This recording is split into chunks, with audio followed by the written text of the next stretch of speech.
All right, should be good to go. All right, well, hello, everybody. Hope everyone's doing good. Hope everyone's ready for the senior design thing tomorrow. All right, it's fine. If you need help with that, let me know. I can help you guys get that figured out. But anyways, we're going to talk about stresses in soil. We're going to recap the things we talked about on Tuesday or Monday or whatever the day it is. I'm going to not try to bother with everything there. Hopefully it all works out. So we didn't finish the lecture. So there's going to be 2 or 3 slides from last time, but then we're going to go into lecture 3 and covering a little bit more on the increase of stress as well as consolidation. So still should be in the realm of stuff that is familiar to you if you remember Geotech 1. And then consolidation, we kind of overviewed it a little bit towards the end of our Geotech class. But now we're going to be getting into a little bit more of the details from it. So just as week 2 updates, remember next Monday on the 20th, we have no class, so we won't have any lecture here for MLK Day. And right after this class, I will be posting quiz number 2 that will be due on Friday at midnight. And then as usual too, I'll post these recordings. You guys are familiar with the Canvas page, same kind of structure as my Geotech class. So you can reference all the recordings there. Okay, so where we finished, I'm going to recap and rewind a little bit more. We were talking about in situ stress. The term in situ means what? Just so we can practice talking. In place, yeah, in situ is the in place stress. And it changes a lot with groundwater conditions. We have total stress, we have pore water pressure, and then what's the stress that most of the time we care about? What is that called? Starts with an E. Yeah, effective stress. So why do we care about the effective stress over the total stress compared to the total stress? The water level can change. Yeah, exactly. Groundwater can change. So the pore water pressure can change. So if we design our strength parameters based off of the total stress, that might be giving us a value for its current state, but in a few years, that groundwater table might decrease or whatever, and we can not count on that pore water pressure to add the increase of stress. Not only do we care about that, but also the effective stress tells us a better story about how the groundwater can affect the strength or the stability of our soil, especially when we have hydrodynamic conditions, meaning the groundwater is either flowing vertically or vertically up or down. And we talked about the different conditions, like if we have downward recharge, most of the time what that means is we have a higher effective stress because, makes sense, right? The pressure is acting vertically and it's increasing the force and the density. But sometimes we might have recharge or discharge or artesian conditions where we could have the effective stress going to 0. And this is very important in liquefaction, as well as like for sand or quick conditions. So quick conditions, we said, must be permeable soils. So most of the time, we only care about this in clean sand. So any of our coastal cities that might experience shaking or anything like that. In gravel, why might not we care about this in gravel? It's pretty permeable, right? But in a gravel soil, why might not we care about this? What characteristics of gravel are different than characteristics of sand? It's heavy. Yeah, that's it. It's as simple as it's heavier, right? A particle of sand, less force requires that particle of sand to float than a chunk of gravel. Like you're going to have some pretty extensive seepage forces for quick conditions to occur in gravel. So yeah, these are some of the examples for that. And then what we talked about ending last class was, well, what if we have this in clay? So upward seepage, this increases as it increases, the effective stress we know will decrease, which means that this will eventually go down to 0. So when the effective stress is greater than 0, the clay just acts as normal clay. But in case when the effective stress goes to 0, we don't have the ability for the water to actually flow through the pore space of clay. It cannot flow through the pore space. A lot of times clay is considered as impermeable, or if you remember from our lab, our hydraulic conductivity lab in Geotech 1, like we can have clay with a permeability coefficient upwards of or downwards of like 10 to the negative like 12 centimeters per second. So very, very small. It takes a long time for water to travel through clay. So if we have upward seepage like this, a lot of times our clay will act as a body, and we're looking at how the clay as a whole reacts versus the pore water pressuring or the buoyant force acting up on it. So because of that, we have to consider heave or a blowout case instead, where this clay block is essentially wanting to move up. So if this little homework problem looks familiar, hopefully it does, because I use it in Geotech 1. It's also very common in the FE review handbooks and everything. This is a very common question. And it's a pretty easy one that just involves simple physics. We're going to go over here real quick. But how deep can we excavate H? So right here, such that or until the soil will heave. So essentially, what is this max value of excavation, where if we were to go a little bit further, then this block here would heave? So what we know is at point A, we have a pressure here of 12 feet. So as we dig H, we are decreasing the effective or the total stress, because remember the total stress is gamma times H. Sorry. Well, yeah, in this case, it's going to be a little confusing. I'm going to put gamma times height of soil. So essentially this is that height of soil. I don't want to use H because I used it there. Hopefully that's clear, just the difference between that. So as we decrease that, we are decreasing our total stress. So what we can do is set this up as an equation here where we have 20 minus H, and that's essentially what I'm calling that height of soil, and then times the saturated clay. Now the pore water pressure is going to stay the same in the sand layer. So our pore water pressure at point A is going to be 12 times the unit weight of water. What is our value for the unit weight of water based off of the units that we're using? Yeah, 62.4 pounds per cubic foot.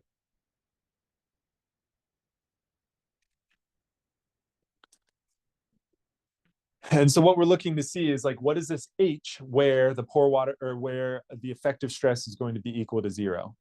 So where does this H equal 0? So what we can do is, well, we know that this is going to be 0. That's going to be the consent or the constraint there where the effective stress is.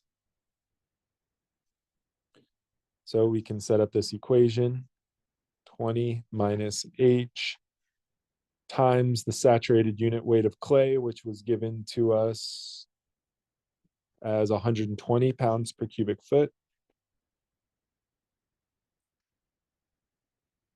And then minus the pore water pressure, which is 12 feet times 62.4 pounds per cubic foot.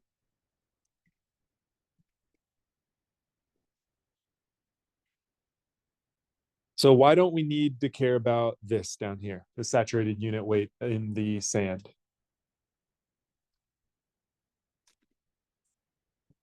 This isn't included because our point of contact is right here at A, and there's nothing with the unit weight of soil of 108 above that value, right? So that's right at the point there. If we were doing this analysis down here at point B, then in order to calculate our total stress, we would have to include the saturated unit weight of that sand layer. But since it's above it, nothing is on top of it, we don't even need to include that. This is a common thing in the FE. They're going to give you so much information and it's going to be overwhelming, but really you just need to know what you need to know from from or to solve the problem that they're asking. Okay, so if we solve this out using math, and what we see is the H max that we can dig down will be about 13.76 feet.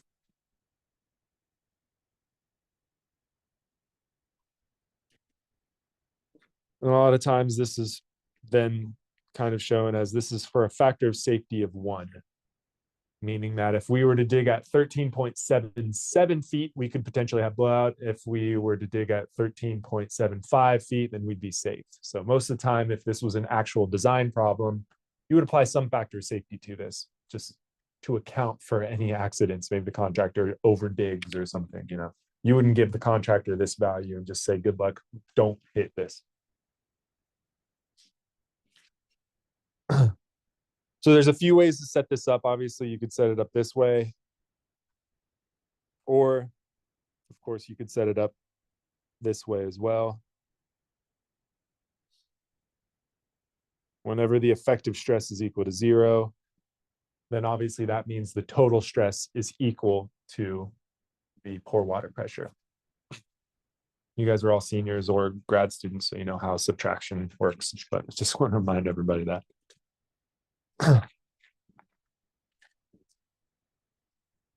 Okay, so some of the key takeaways from this. Remember that in situ stress, this is the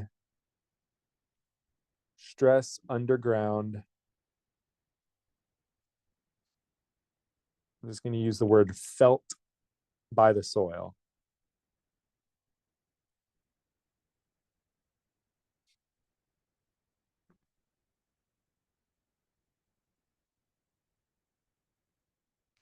So what is the current stress that the soil is experiencing or feeling based off of what's above it?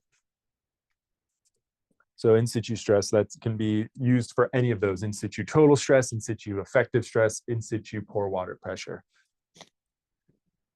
So how we calculate that, our total stress is just the sum of our soil times the height of each respective soil. And then our pore water pressure, that's what PWP is. It's the U, that is just our sum of our water over the height of water. Now, most of the time we're going to be dealing with fresh water, so you know you don't really need to do a sum there, but in some cases, especially like on the coast of Florida, if you're on some deeper projects, you might have salt water and then you might have fresh water underneath that, or even vice versa in some cases. So in some cases, you might have varying densities, and if you really want to get technical with that, depending on the severity of the project, you might actually have to differentiate between the different salinities, the different densities of water, or the different types of material. As I said, pore water pressure is usually going to be water, but it could have different mechanics if it is like a methane rich liquid or any type of petroleum based liquid, which we don't have in Florida, but if you work someplace else, you might have those changes. So the whole thing with this is like that why we care about the total stress and essentially why we care about the effective stress is this increase of stress is often good because this means a stronger soil, because soil for the most part is frictional. So remember that friction force is a function of the coefficient of friction times the normal force, like the force pushing down on it. So for soil, this normal force is a function of our stress most of the time. So because of that, we can have a really high total stress if the water is included. So what we do is we remove the water, the pore water pressure, to account for the effective stress. So essentially, it's giving us a safety buffer to design our strength values based off of the effective stress.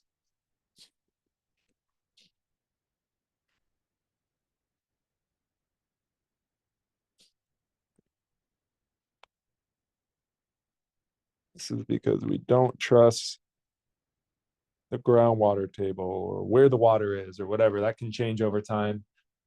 Us as geotechnical engineers, we're building stuff that will hopefully be underground or in the ground or on top of the ground for a long time. So we need to account for potential changes of groundwater table.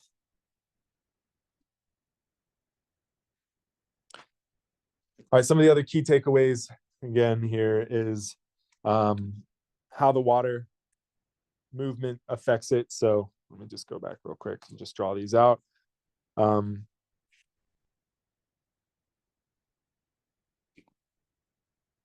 Change doesn't change. So yeah, this so here this is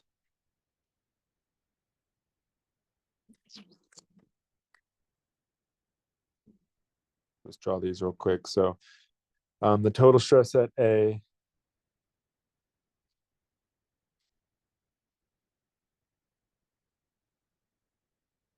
all right, well, just ignore this first top one because that's just the total stress here. If we were to have upward seepage, or sorry, so artesian conditions where water wants to flow up, then our total stress is going to, or our pore water pressure is going to increase, which means our effective stress will decrease. And on the other side of things, if we were to have recharge conditions, meaning water is going to want to flow vertically, then our pore water pressure will decrease and our effective stress will increase. And this is at point A.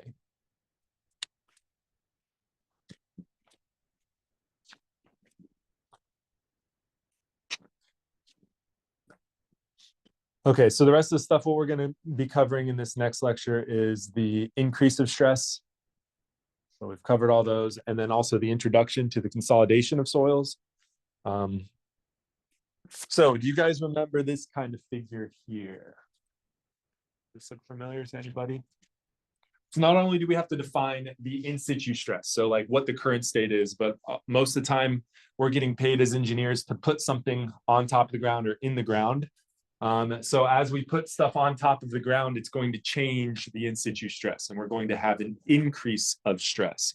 So what we show this as is our delta sigma, and then most of the time we'll just throw a little z in there to just mean that we're talking about the increase of vertical stress.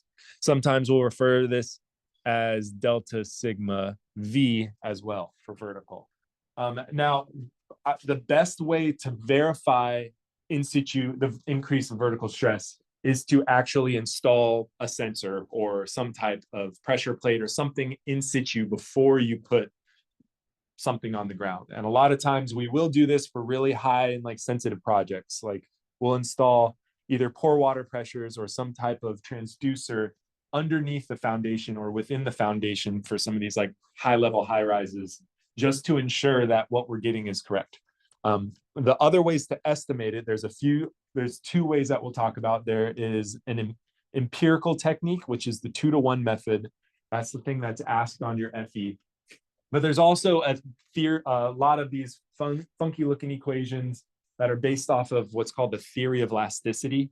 And this is from Boussinesq, who wasn't even a civil engineer. It was a mathematician a really long time ago, who was assuming that if the soil is completely elastic and behaves homogeneously, then this force or this pressure at a certain location will be dissipated based off of just soil being elastic. And so it has a very easy dissipation model that might not always be realistic when it comes to stratified soil. So just keep that in mind. These theories of elasticity are just used for rough estimations.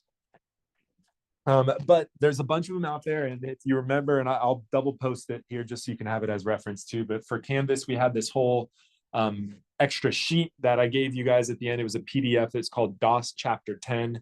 And basically what it has is, this is fun if you like to do math, right? Like you, but as engineers, we look to ways to simplify our lives. So a lot of times what we'll have is this delta sigma z as a function of whatever this load is, and then an influence factor. And this influence factor includes all this funky stuff, all this crazy math based off of whatever type of loading we have. So for this one, this is a point load shown. So that's P here. So this is the equation for a point load, which means our point load will be in either pounds or kilonewtons. And remember though, the goal is to get delta sigma z, which is a stress, which is in pounds per square inch. Sorry, that's 2, or kilopascals. So these are really important to always ensure that you're working in the correct units and using the correct theory or the correct equation based off of what your actual loading is. So point loading would only be for this based off theory of elasticity here. So what you'll see, and I'll show the example of the influence factors here on the next slide, but we would simplify this as delta sigma z is equal to the point load divided by z squared, which is this value here, times this influence factor I, and we're just going to call this I1. So you can see that's based off of radius away, that's based off of a bunch of other considerations, the length and the depth down to it. Just so I can write it here too, so.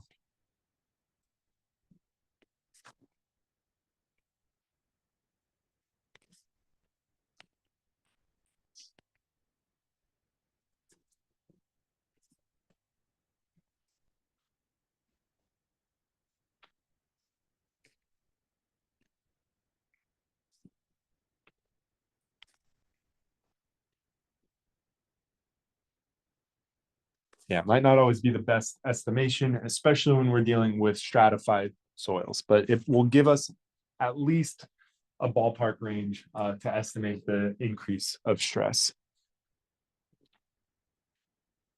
So keep in mind when you're working with this, it's always going to be in pounds or kilonewtons, and you have to use the correct units accordingly. But then once you have that, you would just look up the ratio of R to Z, so the radius away, divided by the depth at which you care about. And then you can find that influence factor, that I value based off of these tables, and then incorporate that back into your equation to solve for or to estimate that increase of stress. Most of the time too, I mean, this is an estimation. So, you know, we'll just linearly interpolate in between these two. You can't really be too precise. You would usually always round up to like the nearest like 50 PSF or PSI or something, and not show your results too precise, because it's based off of a theory that might not actually be true for your scenario.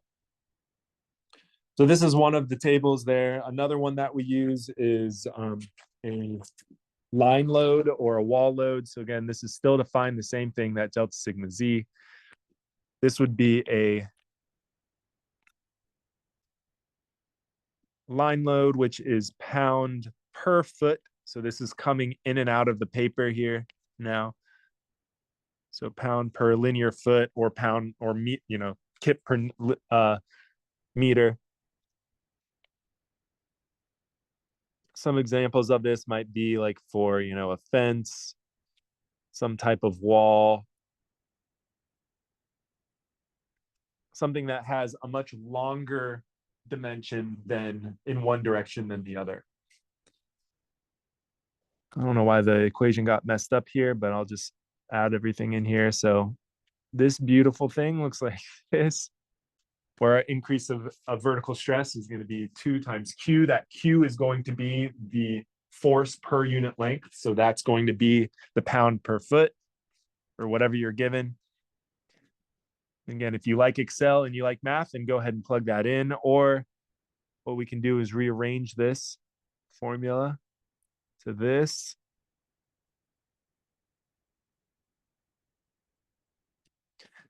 And then just use this here as an influence factor. So summarize this as an influence factor.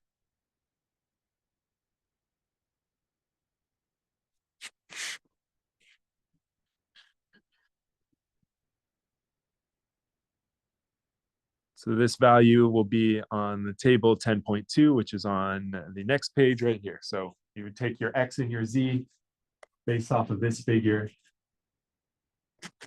and then you can calculate that delta sigma Z divided by Q over Z. You would obviously plug in the Z and plug in the Q, and then solve for the delta sigma Z accordingly. So for example, this would be equal to this.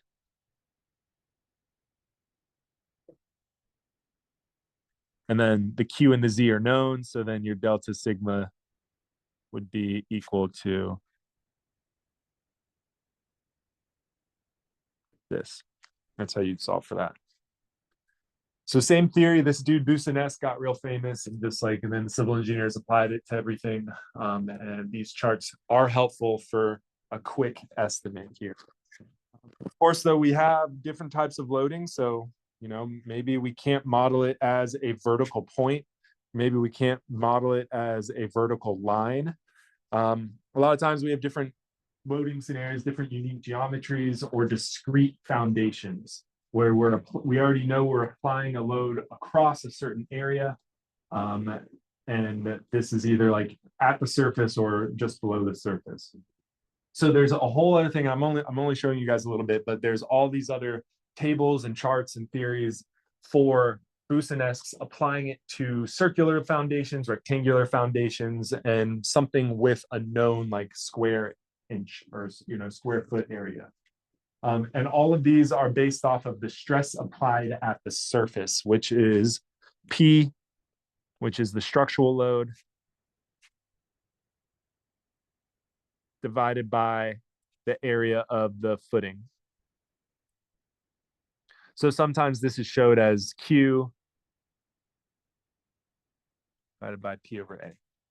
So when you take the FE or the PE, you'll see in your handbook, there's usually all these tables and charts that are applied for these as well. When I took the FE and when I took the PE, I didn't have questions based off of these theories of elasticity. I'm not saying you will, but most of the time you will for sure have something based off of this method, which is an empirical approach based off of the 2-to-1 method. You guys remember what the word empirical means and stuff? It's derived what?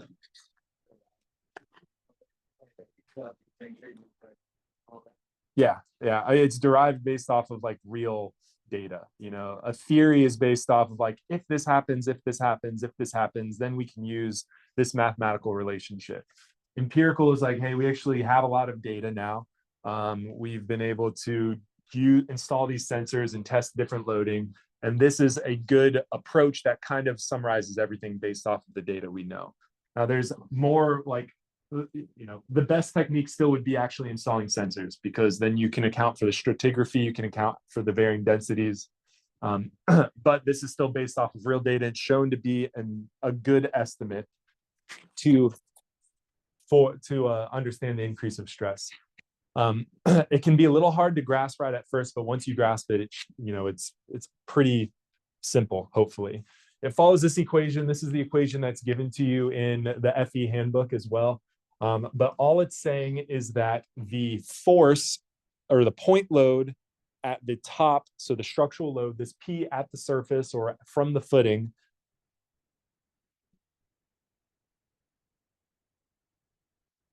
that it is distributed across an area that as we go deeper down in depth, that area increases at a rate of a slope of 2-to-1, meaning you go down for every 2 feet down, it extends 1 foot out, or for every 2 meters down, it extends 1 meter out. And so what that means is the stress or the sigma will decrease because we're not increasing, we're not changing the P value, that this load, but we are increasing the area.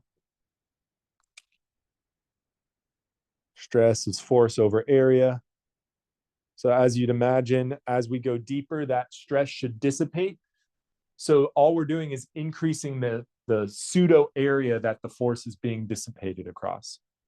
So that's what summarizes this denominator here. This is just the force at the surface divided by this new area that's a function of depth. That says new, I just can't write small enough.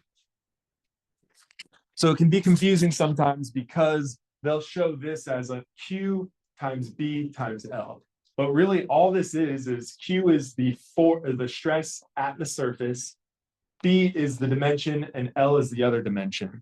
So all this is QB times L is just equal to P. Because look, if you look at this equation here, you just rearrange that, it's equal to P. So P is the force or pounds or kilonewton or some type of point load, and then we're dividing it by the area at the surface, so the area of the footing.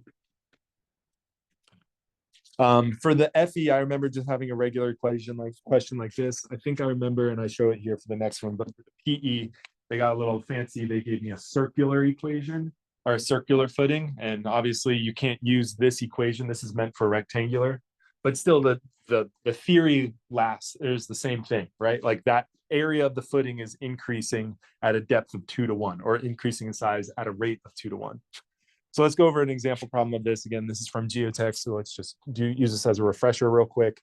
So the column load or the structural load is 1,200 kilonewtons. The area of the footing that this column is connected to is going to be rectangular, 3 times a 3 meter by 4 meter width. So that's going to be 12 square meters total.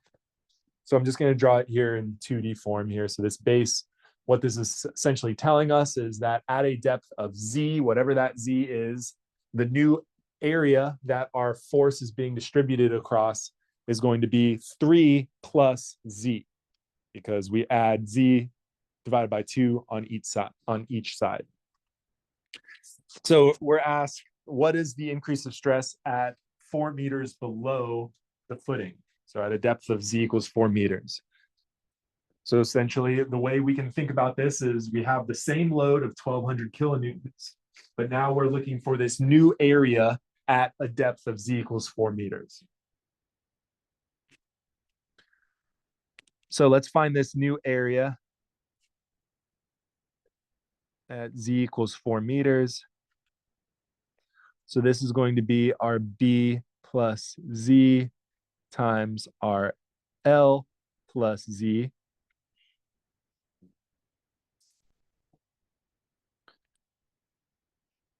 So 3 plus 4, so this is going to be 7 meters. And then our length is 4 meters. So this is 4 plus 4, which should be 8 meters if my math is correct. And so this new area is going to be 56 meters squared. So our increase of stress at 4 meters is 1,200 kilonewtons, which is our point load or our structural load, divided by 56 square meters.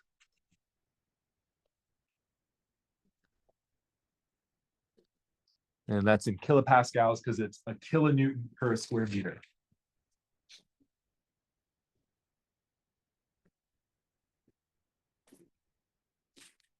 Is this kind of familiar, everybody? Okay, cool. I am really curious. Even if you're taking the FE after you graduate, let me know if they still are asking these questions on there, because this was like when I was in school, you knew you were going to get at least some type of 2 to 1, whether it be conceptual or calculation like this. And keep that in mind too. That's the benefit of taking the PE kind of soon. Like it's the same people who make the FE questions make the PE questions. So like what you see on the FE is there's a good sign, like something similar but harder is going to be asked for the PE, just kind of similar along that. Okay, so a few things to remember about this is this provides a very simple, quick but a good estimate. But the thing that we have to remember is that this is calculating the average stress under the footing. As you can probably imagine, if you were right here,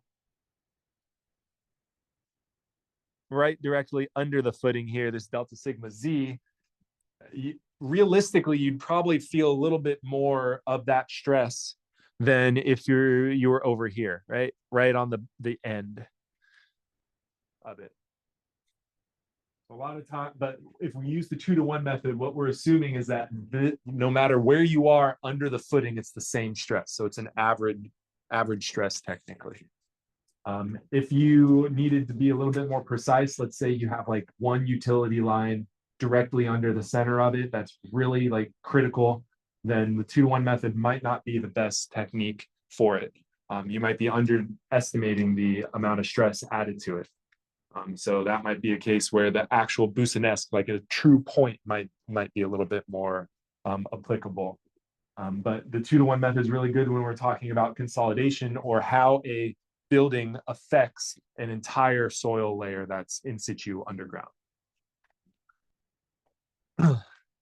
So other things to think about, again, and we'll do this example here, but for the PE, I had one where it was a 2-to-1 method, but you had a circle footing.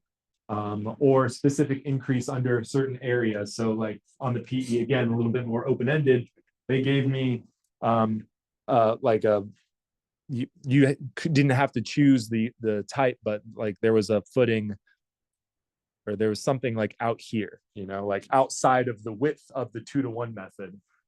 So the 2-to-1 method wouldn't be applicable because it's outside of that square foot area. You actually had to check and make sure that at that depth it was under the zone of influence or not.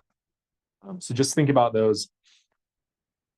The circle I haven't included in here just for fun as an equation here. So if for this example, we have a column load of 20 kip. Remember, a kip is 1,000 pounds, so technically this P is 20,000 pounds. It's applied under a circular footing with diameter of 12 feet. What is the approximate increase in vertical stress felt at a depth of 6 feet below the footing? So for this, we know that we would have to find this new area. So the diameter at Z equals 0 is going to be 12 feet. But what is going to be the diameter at Z equals 6 feet? Well, we just need to discretize it here. We're doing 6 feet down. So we go down 2 feet and over 1 foot. Then we go down another 2 feet and then over 1 foot. And we go down another 2 feet and then over 1 foot. So what we're doing is we're adding 3 feet to our radius. But it's saying what is the diameter we're talking about in terms of diameter. So that means we're adding 6 feet to our diameter. So our new diameter at a depth of 6 feet is going to be 18 feet.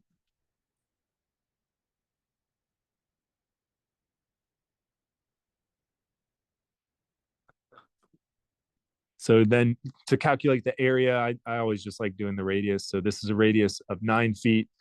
So our new increase of stress at a Z equals 6 feet is going to be the load P divided by this new area, which is pi r squared.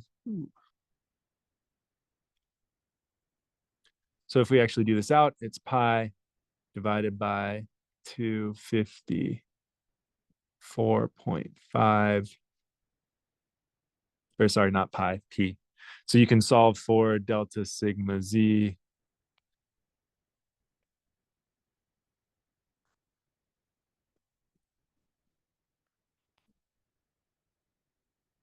So this would be the depth there at 6 feet. Now, again, don't worry about this in this class, but thinking about it from an engineering standpoint, like maybe let's say, for example, like on the PE, you probably won't be asked this on the FE, but let's say you have an existing utility line or existing tunnel line or something here that we know this max that it can withstand, like let's just say like 60 psf. Let's just say, like, for example, like this existing tunnel line, we can't move it, it's way too expensive to reroute the building or something, we have to put a building on top of it. And then let's say like our structural column load, like, the owner's really set on this, we can't really move this around. So as a geotechnical engineer, you might need to think about, well, what is the distance away that we can place this footing compared to this point load?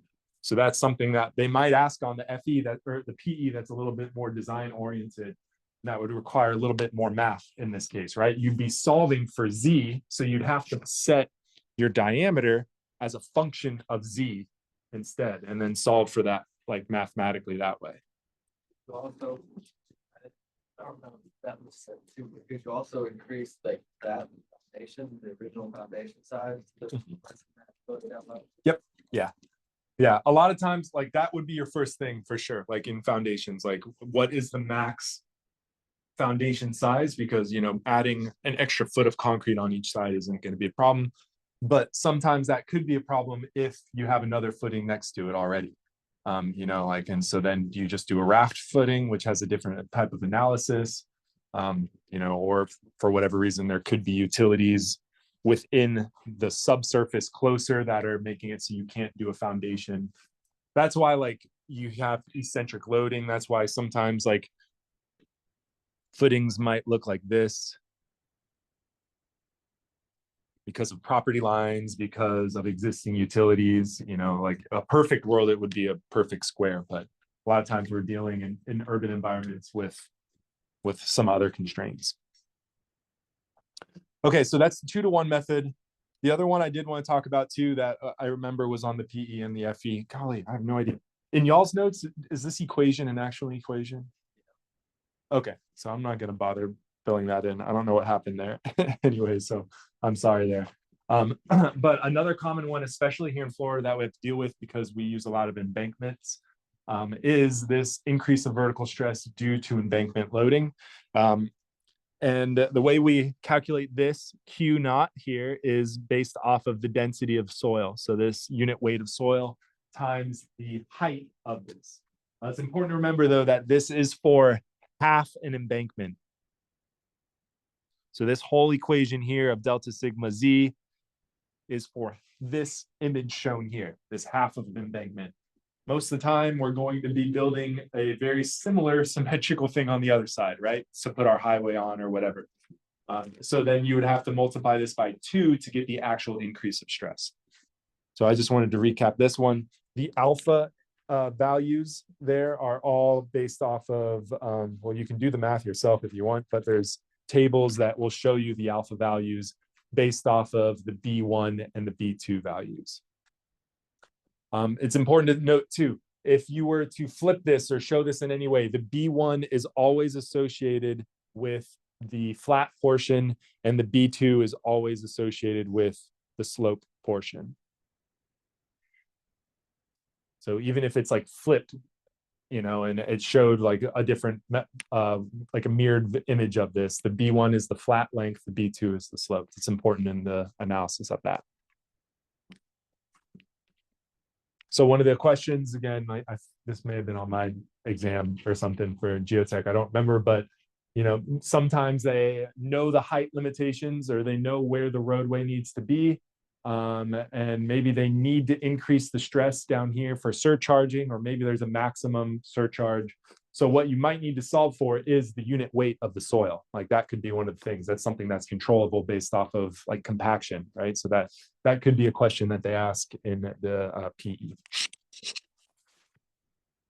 All right, so for the increase of stress, again, like this is like that first part, and this is kind of where we ended in geotech. We talked about first defining the in situ stress, and then what happens if we add something to that. And then like once we add something to that and we know that increase of stress, that's when the analysis of the foundation comes in. Like, does this increase of stress exceed the strength of our soil? Or will it cause too much settlement? So this whole first part, this is the first part of the analysis, and you can see how there's already a lot of different techniques and different methodologies that are associated with that. So that's why geotechnical engineering is so diverse, and really it comes down to the risk tolerance of the client or the risk tolerance of your firm, as well as what methods work best for the certain geologic condition or area that you're working in. So once we have this, what we know is going to happen if we think about this here, as we apply some increase of stress, whether it being on a structure or at the soil level here, this delta sigma z, what it will do is this will decrease the volume of voids. Most of the time, we're assuming that the increase of stress is not high enough that we're actually crushing the solid portion, right? So what we're doing essentially, based off of the knowing that soil is a three-phase diagram, we are either compacting the air out or we are going to squeeze the water out and remove that volume of voids. Remember, volume of voids is this volume of air plus the volume of water. So if we are working with a case below the groundwater table, we know the volume of air is going to be 0, because if it's below the groundwater table, it's going to be saturated conditions. So that makes our phase diagram a little bit easier. So what this means is this delta sigma z, all of that force is going to be applied to the pore water pressure. So it's going to want to compress that volume of voids, but what we know is that volume of voids is filled with water. So this delta sigma z will increase the pore water pressure. So it will increase this value here. It'll essentially cause a spike in the pressure head. Now, like, think about this as like, a water balloon kind of scenario again, and we're going to use this scenario a lot too. Like, if we have a water balloon filled with water, and even throw solid portion in it if you want.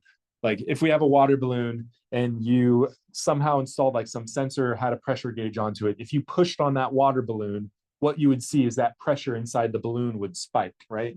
And that's because of the water increasing in pressure, because water is incompressible. So that water wants to leave, but it doesn't have anywhere to go. So the pressure will increase because of that, because the volume is going to change, or the volume is staying consistent. So what we know, though, is that this will increase most of the time temporarily, because as the volume of voids is going to be decreased, that water is going to want to leave. And most of the time, water can leave. If we're in sandy soil, water can leave pretty quickly, and that pore water pressure will go back down pretty significantly or pretty quickly. But what this is that the rate at which this decreases is a function of permeability of our soil,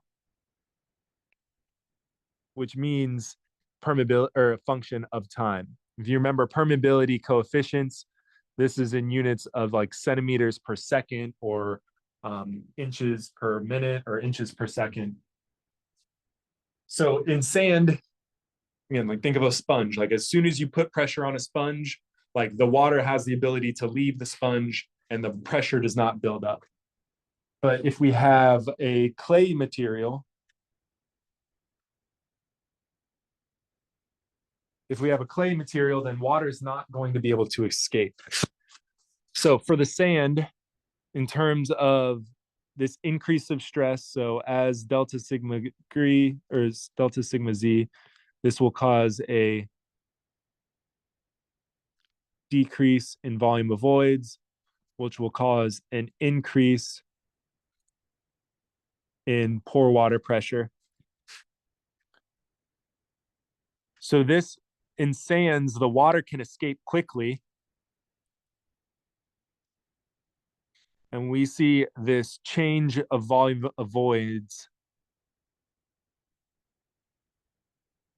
will happen quickly or rapidly. Now, if we're changing the volume of voids, what that is going to cause is a settlement because we're changing the volume of our unit soil here. But this happens quickly. So any associated settlement also happens quickly. And this is what we call elastic settlement.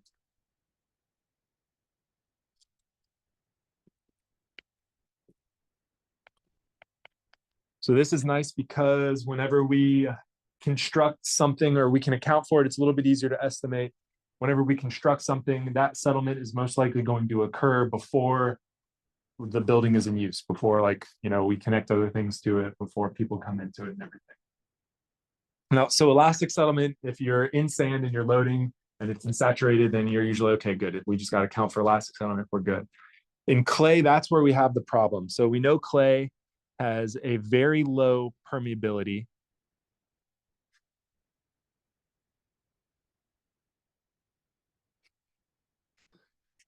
Which means the water cannot dissipate when the clay is loaded. So it cannot dissipate, or it dissipates very, very slowly. I've used this illustration before, but imagine having a water balloon and then poking just a few little tiny holes in the water balloon. So when you put pressure on that water balloon, water is going to come out, but very slowly. And that balloon is not going to want to change volume. It's going to want to expand outwards, but it'll go really, really slowly. It's like having a slow leak in a tire where you slowly, slowly lose air here. So the same thing with clay, just because of the voids and everything. So what this means is that settlement, the associated settlement, will occur over a long period of time.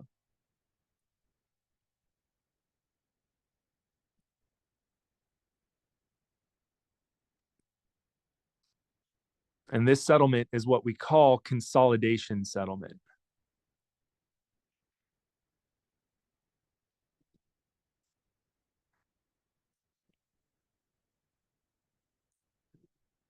So this consolidation settlement is really only an issue in low permeable material, and it's due to the dissipation of pore water pressure over time.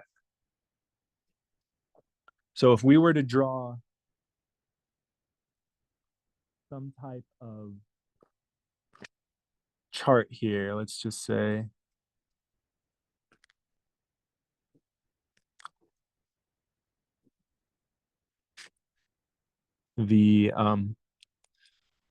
this is going to be the load here on the top one. So let's just say we have no load and then we add a bunch of load here, and it just stays consistent. So what we'll see for the increase of pore water pressure, it'll be 0. And then as soon as we apply the load, it'll spike. And then over time, we'll see that pore water pressure dissipate out. And eventually that pore water pressure will go to some neutral pressure, which is the new pore water pressure.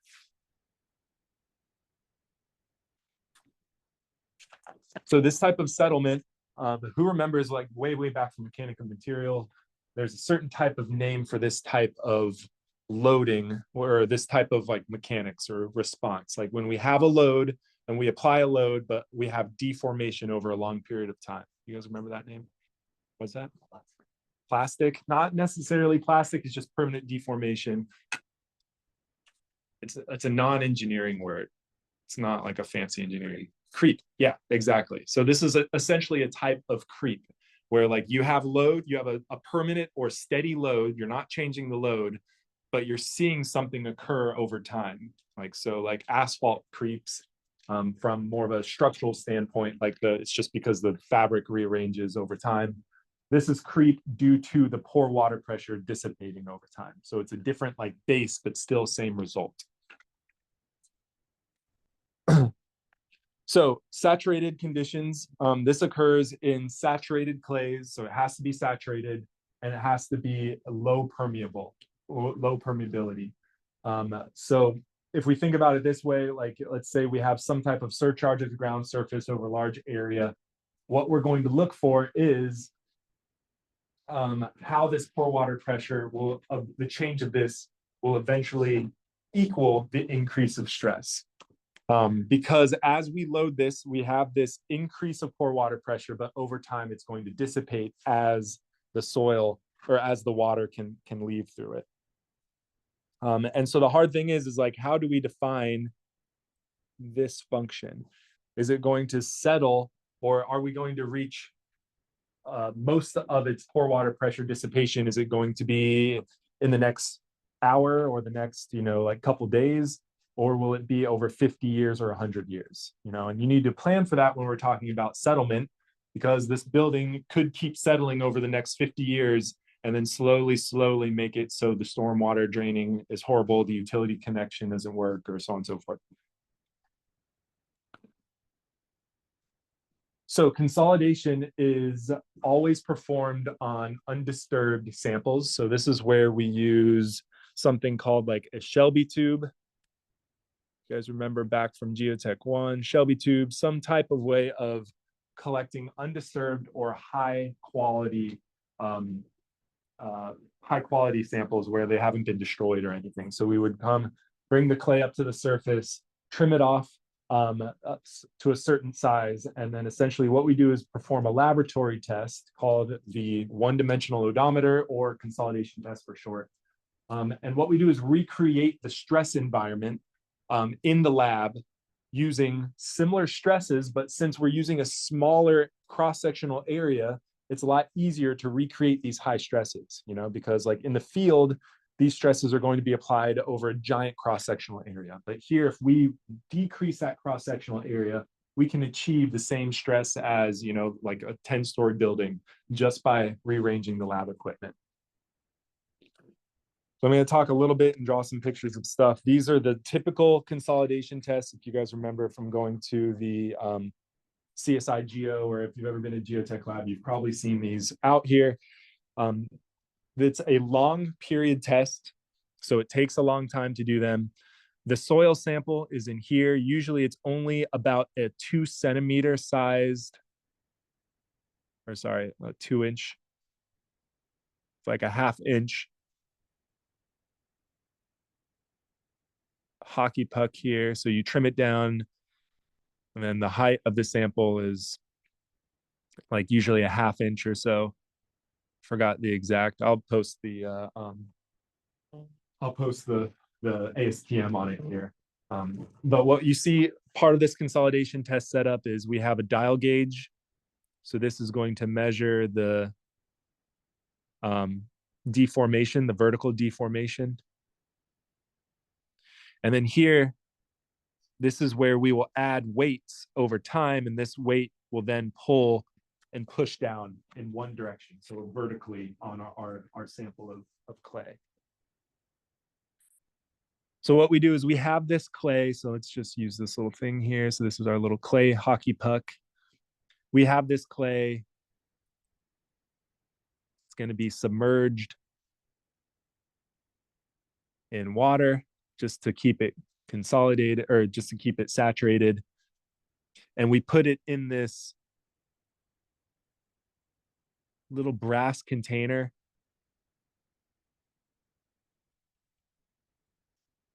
That is rigid, so it will not deform vertically, but it will it will not deform horizontally, but only deform vertically.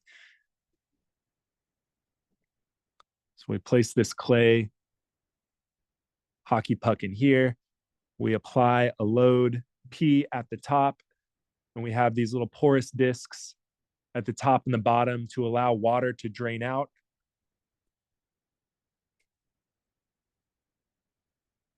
And the clay will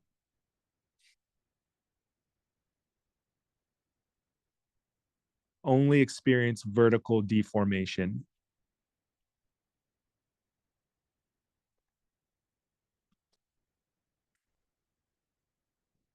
So delta HV. So what we do is we apply a load, P,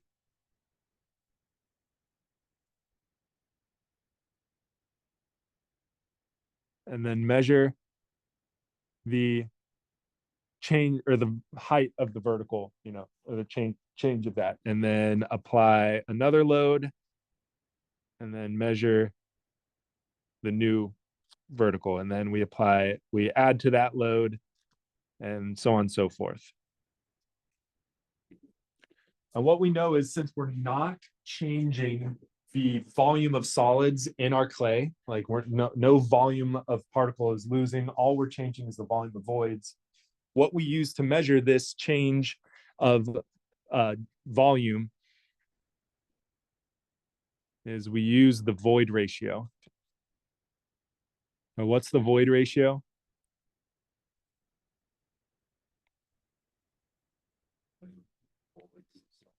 Yeah, volume of voids divided by the volume of solids. So this is a really helpful test because really helpful index in this test because the volume of solid is not changing. So what we can do is, if we know it's only deforming in one direction, then it's easy to calculate this volume of voids and how that volume of voids changes over time. So what we do is we find the initial void ratio. And then as we perform this test over time, we measure the change in vertical formant, or the change in the height. And we know that the other dimensions are not changing. So the radius is not changing at all. So if we can find the change in the height, we can find the change in the volume. And we know only the change in the volume is only associated to the volume of voids. So that's how we can find this new void ratio each time. And we'll go over an example of that, how to do it later. What it looks like is, again, we will always load incrementally, and it's usually at a rate of like 2 times the load. So you would start with like 100 kips, or 100 pounds, not even that high, like 1 pound, 2 pound, 4 pound, and like load it times 2. So you'd load it incrementally, and then you'd have to wait. I think it's usually like 24 hours or something each time. And we would measure, can also have the ability to measure that increase of pore water pressure and the volume associated with that. And then this is actually a test where we use this fun little sewage equation here, because if we know it's 100% saturated,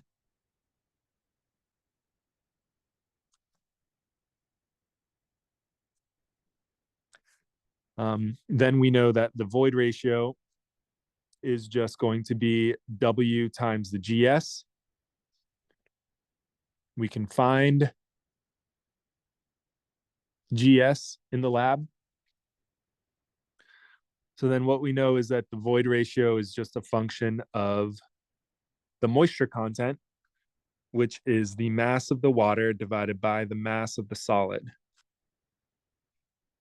And so we can find this mass of solid, and we can find the mass of water each time.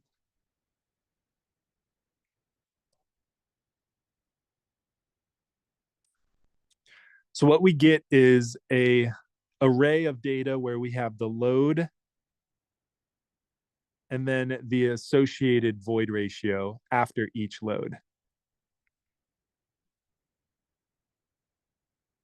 Now, does the void ratio go up or down numerically? Should go down, yeah, because as we are increasing, as we're removing the volume of void in the numerator, this value is getting smaller, the denominator is staying the same, and the y-axis should have been a hint on there too. So like as we are increasing the load or the stress, so this is going to be the applied stress here, we will see the void ratio go down here. So we have a bunch of discrete points. So we do like P1, P2, whatever, P3. And then we'd have the associated void ratios with each one of those. And so what we usually do is we know an initial void ratio. So let's just say this is the initial void ratio with no load applied to it. So that's our initial void ratio or in situ void ratio. But as soon as we applied a load to it, we should see a smaller value. So let's just say, for example, our first load here at 20 kips is this data point. And then I'm just going to kind of show these randomly. But what we expect to see is as we apply and increase the stress, we should see the void ratio decrease. And so what we're getting to see is how over time the soil reacts to the stress being applied to it. So just ignore the numbers for there. What we would do then is once we apply this max load, we will also unload by removing weights and doing the same thing backwards. And what we see, because of the plastic nature of clay,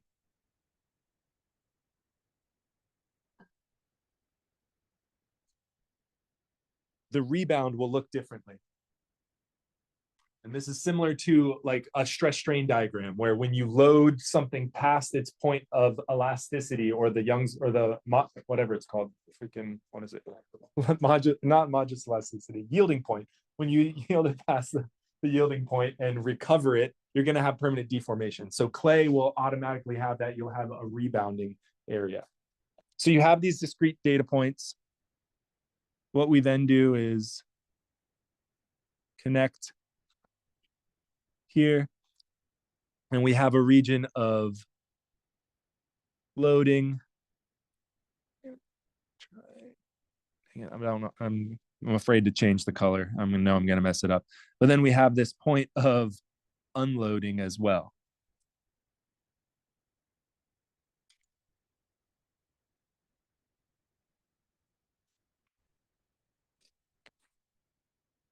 So we get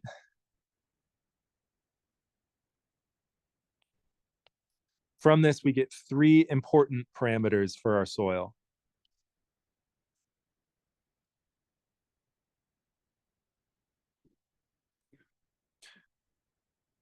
We will get the slope of these two lines.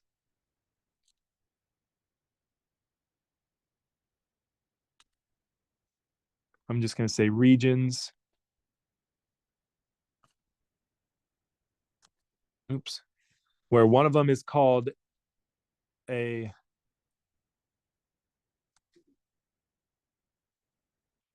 compression index, and the other one's called a swelling or recompression index. Sorry, this is index. And then for some clay, what we see is that the slope will change. We'll have this initial slope, and then we'll have another slope. So we'll see this initial loading zone is bifurcated, or like divided into two separate slopes. And there's a specific point of stress here that is important, where we see this behavior change. So this stress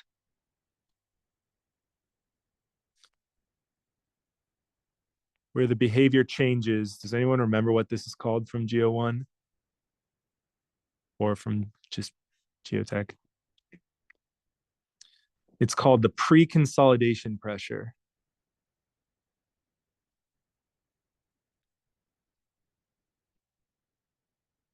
And this is actually a really cool phenomenon in clay, where clay has a like it will remember the loading history on it. So the pre-consolidation pressure is also called the past maximum pressure. So at this point, this is the previous past maximum in situ stress that the clay has ever felt. So if you see this, where it has this one line that's a little bit flat and then goes into this steeper curve, that means the clay has once been in a geologic condition that has had more pressure on top of it than it currently does today. This is called pre-consolidation pressure. And it also helps us define the type of settlement that might occur. So pre-consolidation pressure, it's the past max. It's shown by either a P subscript C or a sigma subscript C.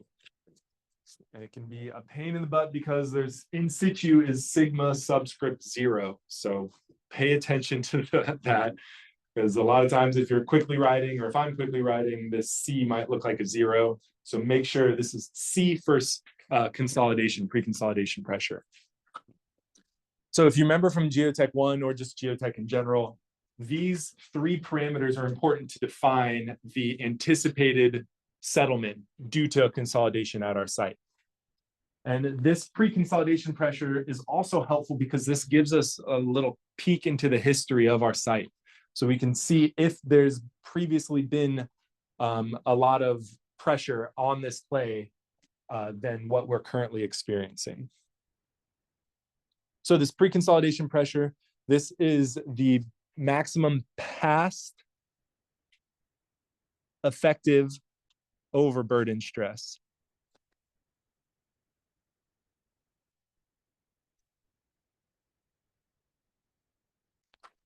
To which the soil specimen has been subjected to.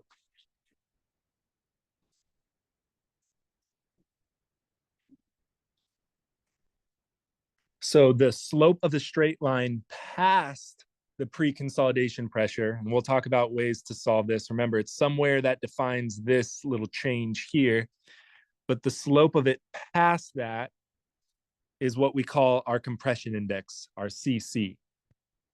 And this is just a value that it defines this curve, just like the Young's modulus defines the slope of the stress strain diagram.